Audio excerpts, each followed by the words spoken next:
തിരുവചനം ഒരു പ്രാവശ്യം പോലും വായിച്ചു തീർന്നിട്ടില്ലാത്തവനാണ് ദൈവം പാട്ട് എന്ന് പറഞ്ഞവനെ കുറ്റപ്പെടുത്താതിരിക്കുന്നത്. കേൾക്കുന്നുണ്ടോ ഞാൻ പറഞ്ഞേ? ഒരു വചനത്തിന് എല്ലാത്തിനും ഇണവാക്യമുണ്ട്. ഒരു വാക്യം എടുത്ത് എനിക്കോ ഈ ഇരിക്കുന്ന പാസ്റ്ററിനോ പ്രസംഗിക്കാൻ പറ്റത്തില്ല. വചനത്തിന് എല്ലായിടത്തും ഇണവാക്യമുണ്ട്. ഒരു വാക്യം പൊക്കിപ്പിടിച്ചുകൊണ്ട് വരാൻ പറ്റത്തില്ല. എല്ലാ വചനത്തിനും അതിൻ്റെതായ ഒരു ഇണവാക്യം കൂടെ ഉണ്ട്.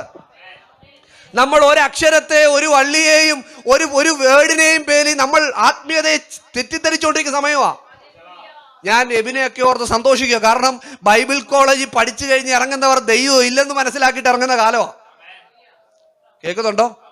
നിങ്ങൾ വിചാരിക്കല്ലേ നിങ്ങളുടെ കുഞ്ഞ് ബൈബിൾ കോളേജ് ഇല്ല, അവൻ വിടുവിക്കപ്പെട്ടിരിക്കുക. കാരണം ദൈവം ഇല്ലെന്ന് പഠിച്ചിട്ടാണ് ഓരോരുത്തർ ഇറങ്ങുന്നത്.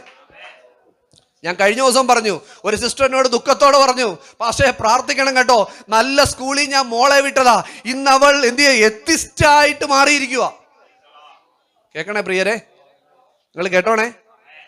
പണം ഉള്ളത് കൊണ്ട് എല്ലാം ആയിത്തീരുന്നില്ല. നല്ല ജോലി ഉള്ളത് കൊണ്ട് എല്ലാം ആയിത്തീരുന്നില്ല.